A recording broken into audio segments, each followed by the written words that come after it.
start first with, I believe, the statement coming from the camp of Senator Alan Cayetano that he will be presiding over the impeachment trial. How does this affect overall, number one, the trial itself and the case itself, considering that the Senate is going through a leadership issue right now? Well, siguro Karen, let's wait no for the final outcome in the Senate because as of now, ang gulo pa rin nila. I do not know why former Senate President Alan Peter Cayetano said that and in what context, because I understand that during the last session, they changed the new majority changed the Senate rules. So they can appoint the way I understand it, they will be the one to choose or they will be the one to appoint the one who will preside over the impeachment trial. So let's just wait for the outcome. Okay. Does it matter to the prosecution if Alan Cayetano is presiding or if the Gatchalian bloc actually assigns someone else to preside? Does it change the environment, the temperament of the whole trial for you? Well, somehow, because right now, as you can see, they're trying to change the narrative from impeachment. Now, the former majority senators are trying to insert or trying to change the narrative. Parang para sa akin, they do not want this impeachment to proceed. So that's the way how I see it, no? So kumbaga, it will matter no kung sino ang liderato ng Senado on how the whole impeachment trial will proceed. Naniniwala kayo doon? Because the Senate President or the one who will preside will be the one calling the shot. Pwede niyang tanggapin o i-reject yung mga offer of evidence So malaking bagay talaga, the one who will preside, no? Kami naman, on the part of the prosecutors, we just wanted to lay our evidence so that the public will know. Meron bang punto, yung aming pinupunto, di ba? So at the end of the day, we do not know if we will be able to get the 16 needed vote for the conviction. But ang gusto namin is makita ng publiko. Kami ba ay nag-iimbento lamang o meron naman talagang mga ebidensya? Oo. Representative Chua, you make a good point this early on that to get the 16 votes conviction, in terms muna ito of partisan politics, no? Because mag-aminan tayo, ang impeachment is both legal but it is political. And that's how it is all over the world, no? So, meron ka ng 12 sa minority bloc. Hypothetically, if you assume they will convict, which we all can't assume, mahirap pa rin kunin yung 4 to convict from the other side. Because you can also assume that the former majority, itong Cayetano bloc, has already declared sympathy, empathy for Sara Duterte earlier on Kumbaga, meron di ba? So kumbaga, ang hirap kunan ng 4 doon. Is that really a concern for the prosecution now? Well, of course, that is a major concern of insofar as the panels of prosecutors are concerned. No? But Karen, lahat naman ng mga impeachment nagsimula sa kulang din ng numero But at the end of the day, the voice of the people will play a very critical and important role, especially you in the media. Malaking bagay yung magiging papel po ninyo dito because most of them, if not all of them, most of them are, I think, re-electionists. So 2028 is just around the corner. Tingin ko, if at the end of the day we were able to present all these pieces of evidence properly at nakita naman ng tao na medyo talagang mabibigat yung mga ebidensya na presenta namin, baka maging susi ito for these senators, for the good senators, to change their view. Oo, may punto kayo dyan kasi if we go back to history, tandaan natin no, na nung Estrada impeachment trial, the second envelope, when there was a refusal to have it opened, nag-walk out ang prosecution, nagkaroon ng EDSA 2. That's number one. Number two, when the Corona trial started, the talk was tatlo lamang doon ang willing to convict in the beginning. Pero in the end, bumaliktad. I believe tatlo ang nag-acquit, di ba? Ang majority, you had an overwhelming number that chose to convict. So you do have a point that things can change. It's about really the evidence that is shown, which is why the leadership of the impeachment court will matter. Kasi kung ano ang papayagan na ebidensyang buksan at ipakita. Kung hindi naman, kahit gaano kaganda yung ebidensya namin, kung ayaw naman buksan nung may hawak nung pamalo, nung gavel, wala rin, patay din kami. Oo. Like bank accounts, for example. Like Diba? bank accounts, Yun diba? that's a big, malaki yun. Yung ebidensyang yun. Pwedeng, ano yun, the Cayetano bloc can disagree, right? Can motion not to allow that. Kung sa ano yung sa tingin nila no that will damage the defense, baka yun ang anuhan nila, ang i-block nila. So medyo critical yung mga magiging desisyon kung sino man yung uupo na presiding officer. Oo. All right. Now, explain to us the House reply, because the prosecution team will not file a reply to the Vice President, but you will file technically a manifestation. Ipaliwanag nyo, Joel, no, in layman's terms, all right? Yes. Why is this the answer? Why is this the response? Kasi una-una, naniniwala kami yung answer nila did not actually refute all the allegations contained in the complaint. Instead, they raised procedural and constitutional issues.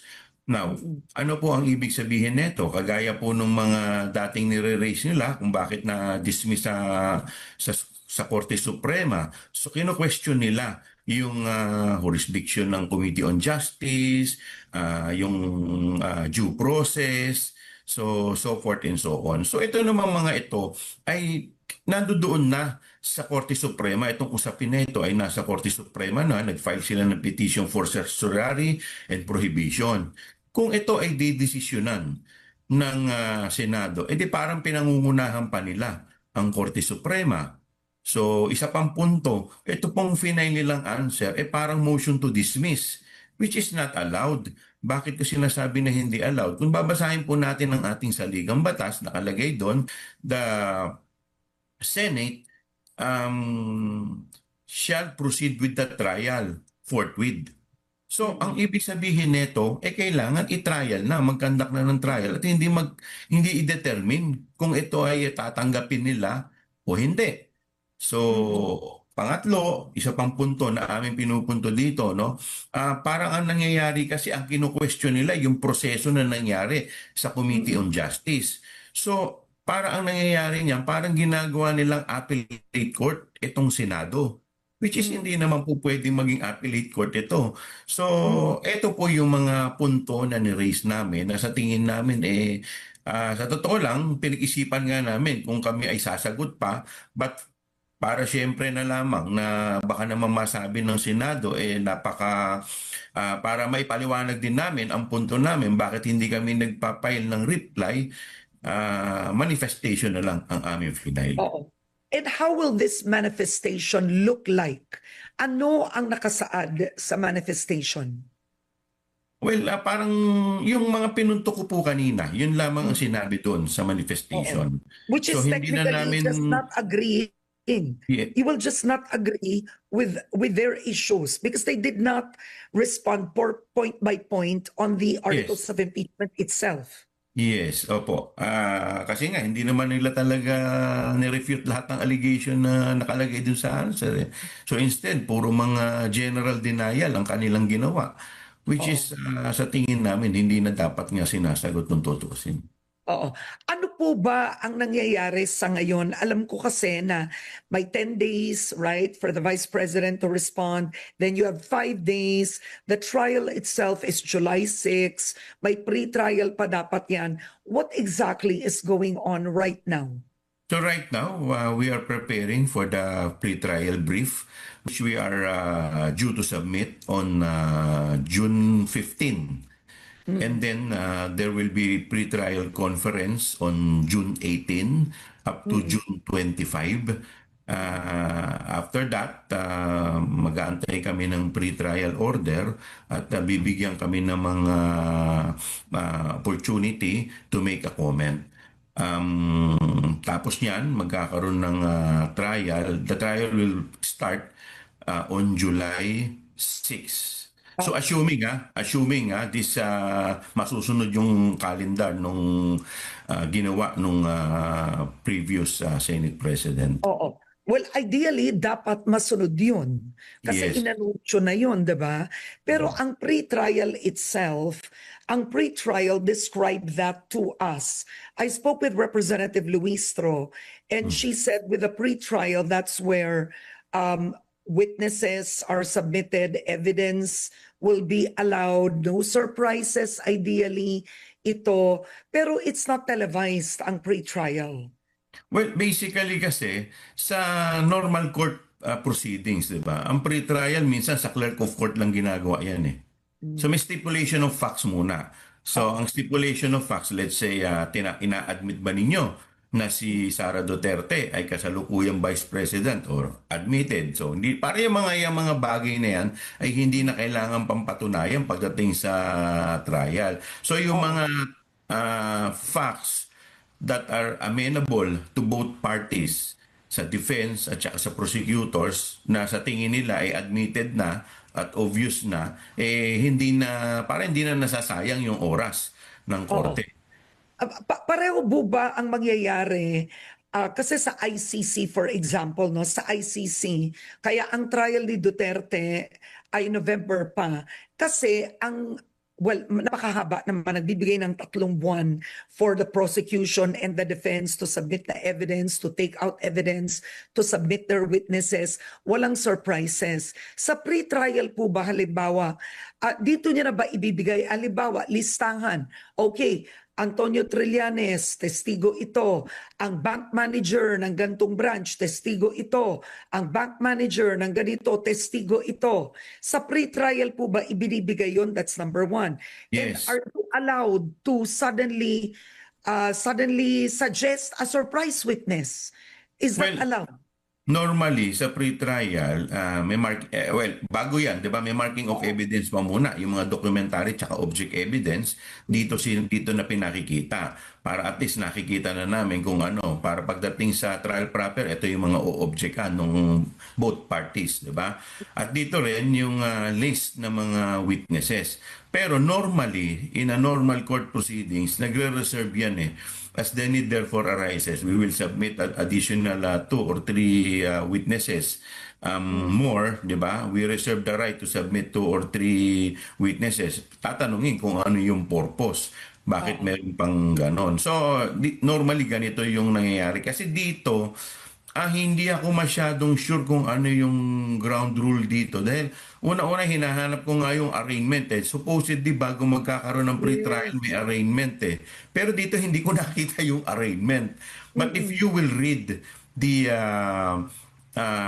impeachment rules sa Senate, if the Vice President or any of her duly representative did not appear or they did not submit an answer, an entry of plea of not guilty will be entered.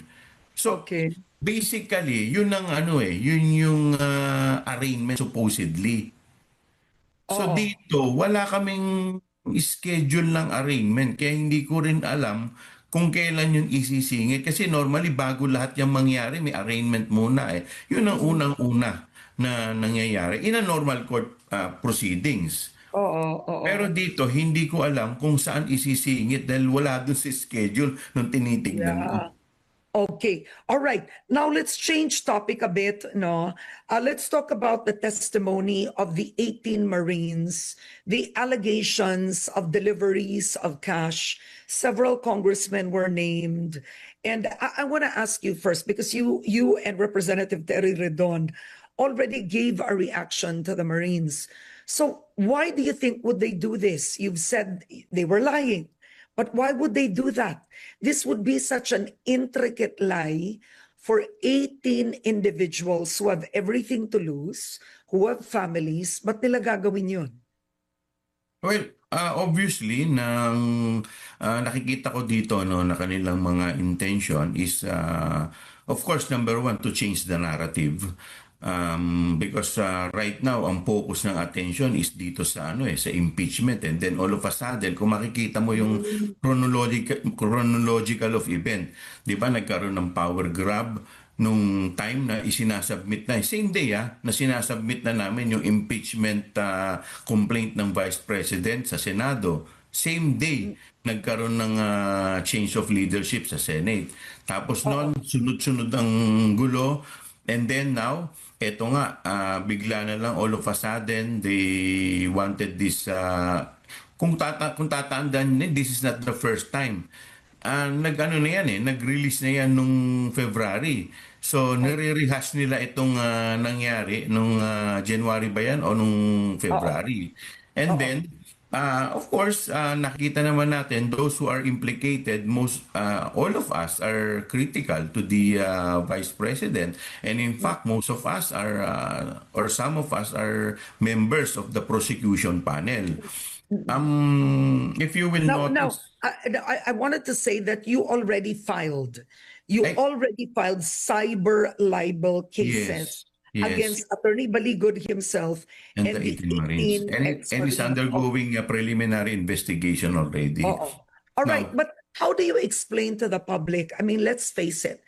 There was iba naman ang liderato ng Kamara noon under former House Speaker Martin Romualdez, Zaldico. There's a perception of absolute corruption, frankly. And the perception is, most of the congressmen in the majority really took advantage of that level of corruption. Sorry, yun ang totoo. 'Di ba? Okay. Kasi iba-iba ang panahon. Kaya nga kumbaga ang tawag nila, 'di ba? Weather lang. The 2024-2025 budget has been labeled as the most corrupt.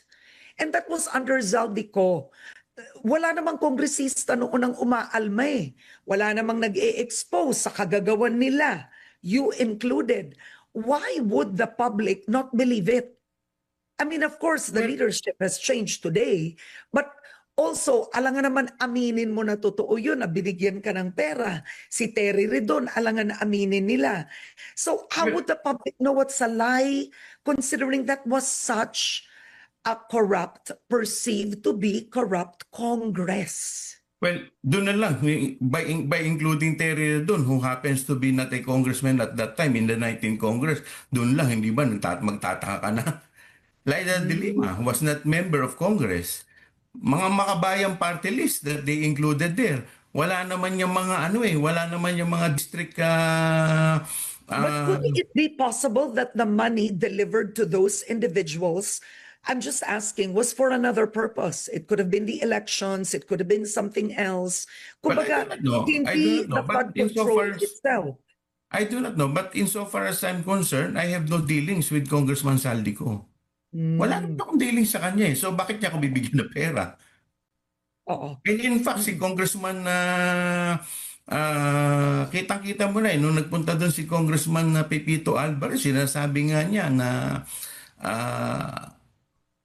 nung tinanggihan niya si Congressman Defensor about doon sa pagpipirma ng tawag dito nung impeachment complaint against the president, bigla isinama yung pangalan niya doon.